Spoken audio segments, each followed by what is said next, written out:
Ghoulcy and the Ghoul getting it on. Is this the most disastrous idea to ever plague this fandom? Or are we dealing with a bunch of angry people just looking for something else to be angry about? Or is it a totally different situation altogether? Welcome to Lindsay's Fallout, where my autistic special interest info dumping finally has a soft place to land. Pretty light on spoilers this time around, because we're talking about the fandom, but expect to see footage from the show on the screen. I wrote a little comment policy, feel free to pause if you want to read it, but it's not a requirement, you do you. And with that out of the way, let's do the thing. The Ghoulcy Ship. The idea that Lucy and the Ghoul should have a romantic connection. What are my thoughts on this? Well, I came into this topic absolutely as an outsider. I didn't feel personally impacted by this ship whatsoever. It was just fans doing what fans do as far as I was concerned. So in order for me to do the topic justice, what we're gonna do is we're gonna kick this off with my personal reaction to it, and then we're gonna zoom out with my take on how it appears to be impacting people coming from a different perspective. So how does Ghoulcy strike me personally? Do I think these two should get together on the show? Absolutely not. I don't think it fits their characters' trajectories whatsoever. But I don't see the harm in people playing around with the idea. I think the fact that the actors are being asked about this in junkets is a bewildering waste of time. I've never heard that. Have you not? No. I get asked this quite a lot, and it's quite telling that I get asked this a lot and you don't. Here's what I would say. I've never. You guys need therapy. If there are fans out there that enjoy imagining these two falling in love or getting weird with each other, then fucking fine. Let them. I mean, I'm not into it. I can think of very few things less sexually appealing than a penis with necrosis. But it doesn't offend me or surprise me in the slightest that someone might see sexual tension in this relationship. I've joked about it before. And, at this point, creeps like me are trying to ignore that there's something weirdly sexy about all of this, but don't worry, I assure you I am not a shipper for these two. The show absolutely should not turn up the heat on this relationship. But if the Rule 34 crowd isn't hard at work, I mean, I am very disappointed. I mean, he ties her up and makes her beg. Fun Lindsay fact, I actually work for a sexual wellness-oriented erotic media platform. The point is, I'm a genderqueer, late-blooming lesbian, and sexual self-acceptance matters to me. Literally just edited footage of a trauma healing retreat where somebody cited fan fiction as how they discovered themselves and conquered their sexual shame. Kink shaming is not my vibe. So while I'm not interested in Ghoulcy content, I think it has the right to exist. But based on the complaints that I'm seeing about Ghoulcy, there are people who sincerely want this relationship to happen on the show. People on the opposite side feel this need to fight and defend that this is not a sexual or romantic relationship and should never be, and that it would ruin the show. And this is where I feel out of sync, because I just don't see that as a threat that deserves urgent, passionate attention. My entire social life revolves around Fallout. I'm up to my damn eyeballs in this fandom, and I have never seen a single piece of Ghoulcy fan art. I have never seen a single post of somebody going, I demand that these people bang each other nasty. Not once. I have only ever seen people complaining about Ghoulcy. The point here is, if you feel pressured or inundated with the messaging that you must accept a romantic relationship between these two characters, you might not be curating your feeds very well. Granted, my protection from Ghoulcy might have a lot to do with the fact that my social life mostly revolves around Discord, but we're gonna come back to that one later. Nonetheless, there is a disastrous cultural phenomenon that exists far beyond this specific issue, where people can't seem to tell the difference between enjoying something and demanding that everyone else also enjoy that thing. It is possible to enjoy Ghoulcy fan art, to enjoy the fanfiction, to write the fanfiction yourself, without insisting that the primary material explore the same idea. It's also possible to see people who hate it and see that as a person who disagrees with you and not a threat. When Ella Purnell said that people who want to ship these two need therapy, first of all, my lady has ADHD and that was pretty impulsive. Secondly, she wasn't kink shaming what people are allowed to fantasize about. She was talking about the appropriate outcome for these characters on the real show. And she's right, the Ghoul is emotionally avoidant to a cartoonish extreme, and he's old enough to be your great-great-great-great-great-great-great-grandfather. If we're gonna let that slide, we need to leave Leonardo DiCaprio alone. But this is when we get back to why I don't think kink shaming is okay, because the relationship's not okay for the same reason that it's sexy. Power differential. Power dynamics are literally the #1 most common sexual fantasy. 3/4 of people in Leigh Miller's study had fantasized about bondage, as in restraining someone or being restrained. More than half about discipline, as in giving or following orders. And almost 3/4 about inflicting or receiving pain, mostly biting and spanking.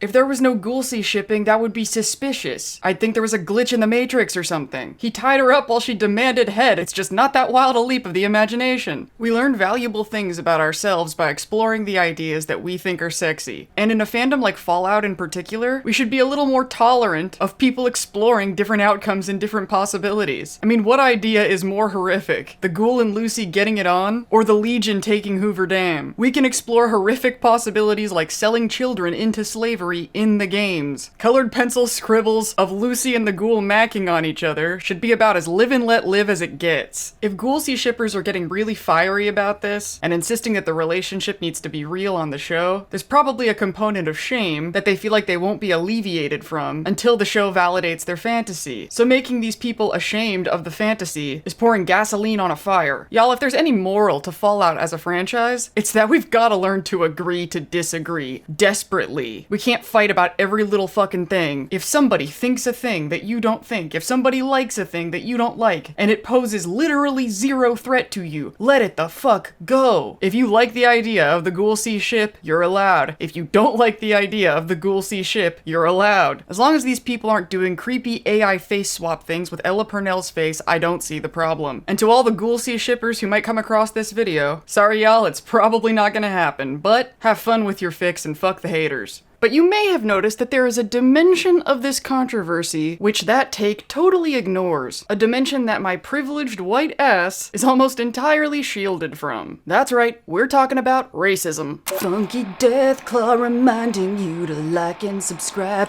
Like and subscribe! Lucy's positioned love interest on the show is Maximus, and as you may have noticed, Maximus is black. Cooper Howard / the Ghoul is not. Now, if you think people are being wild and paranoid if they suspect that Ghoulcy is racially motivated, congratulations, you're probably white, because it's not ridiculous at all. I'll give you an example, okay? In 2005, there was this movie starring Will Smith called Hitch. Rumor has it that Will Smith was supposed to star opposite Cameron Diaz, but Eva Mendes was cast instead due to studio concerns that an interracial romance between a black man and a white woman would be too controversial for US audiences. White people have a demonstrated history of being shitty about interracial pairings. And you may be thinking, well, there's no reason to assume that my Ghoulcy fan art is racially motivated, but how could people possibly know that? They don't know you, they don't know your intentions. And they're living in a world where they witnessed huge chunks of white America get more offended by a black mermaid than police brutality. It's a big shocker, they don't trust you when you try to explain. Now, as you may have noticed, I'm white. And a white person trying to talk about racism is like a suburban teenager trying to parallel park a steamroller without mirrors. I'm not qualified, I'm probably gonna fuck it up, and people might get hurt, but I'm not chicken shit, so I'm gonna try my best. White people, lend me your ear. If you're tempted to say that people are bringing race into this when it's not necessary, stop it.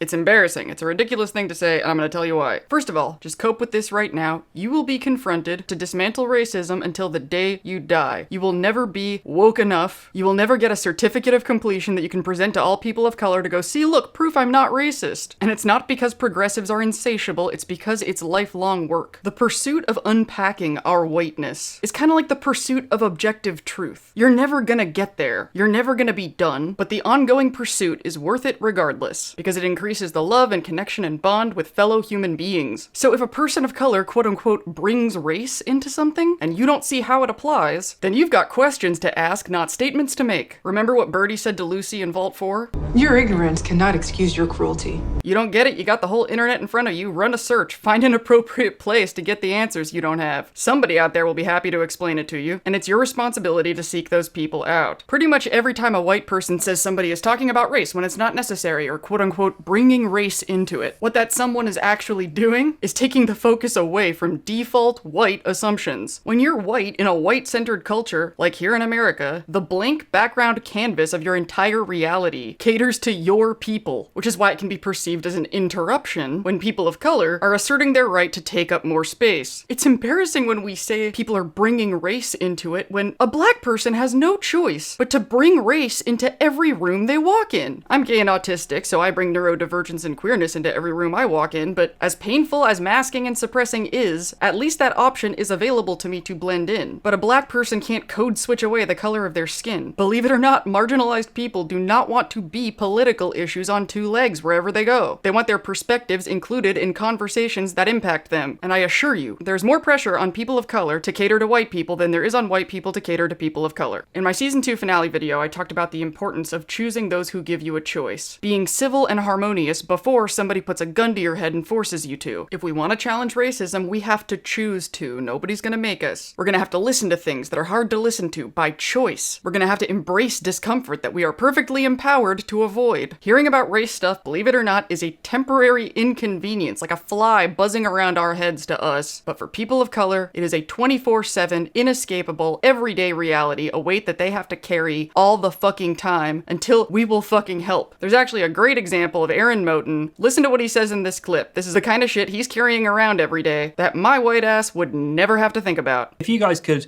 go back in time and visit any time period from history, which would you choose? I always am struggling playing this game because I'm like, when am I gonna be treated okay? Right. It's always that moment. I'm like, well, not there. No, not there. No, well. Now, because I'm white, it's important to keep in mind that everything I'm saying is an amalgamation of a hodgepodge of black perspectives composited within a white brain. Not to mention, black people are not a monolith. So without a doubt, I got stuff wrong, and I absolutely should not be treated as an authority or trusted source on these particular issues. I can't speak on what the fight against racism truly needs. I can only speak to my experience within the systemic clusterfuck we're living in. And that experience at least begs me to pose the question, is this particular battle really worth the ammo?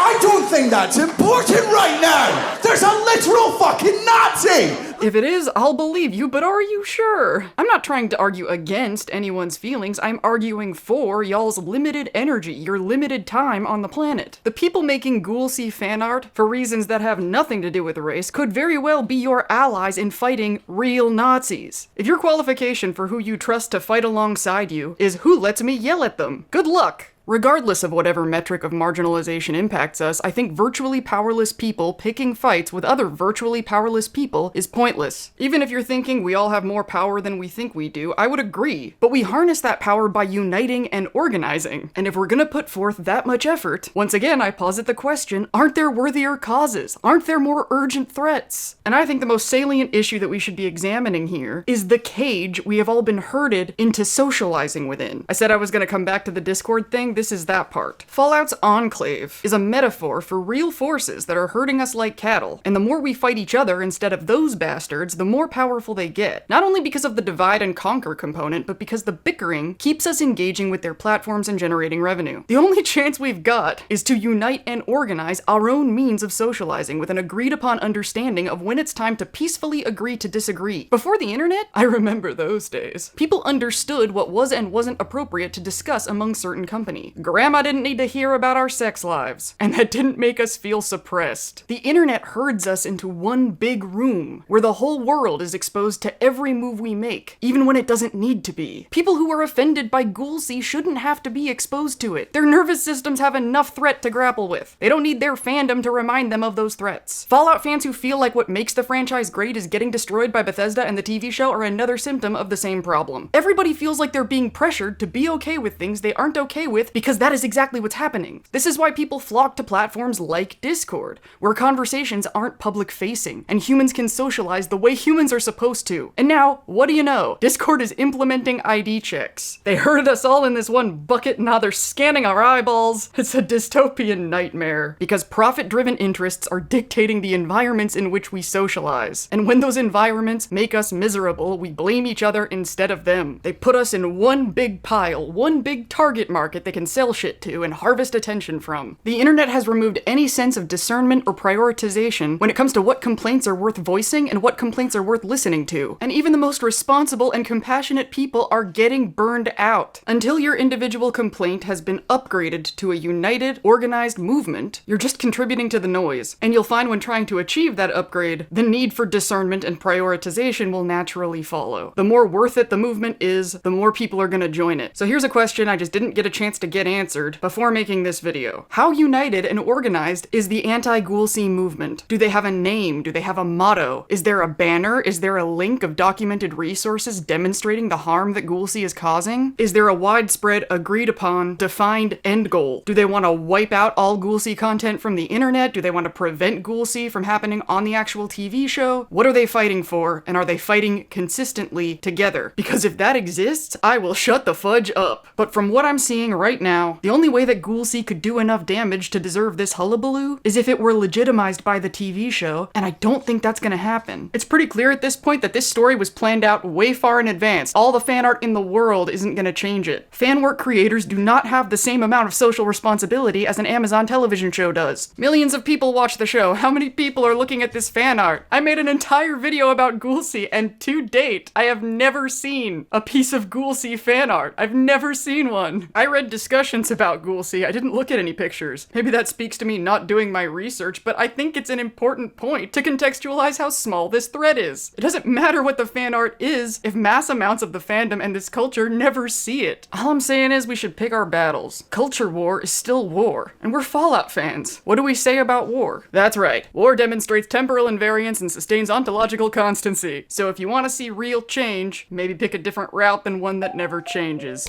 Community section for the feral cools. If you want to argue with me about this video to my face, you are invited to do so at my stream on Saturday. I'm joking, but seriously, if there's big parts of this argument that I missed, I sincerely want to know. You don't need to attack me. You can call me in. You don't need to call me out. But I like it when we just hang out, have smart, interesting conversations, exchange ideas, assuming that we are all on the same side. We just don't know everybody else's perspective. So if that's a vibe you can hang with, you should come. Until then, keep an eye on my posts. It'll tell you about other times I'm streaming. I'm also playing Silent Hill 2, and I'll keep you posted on the next video. Stay cool, ferals.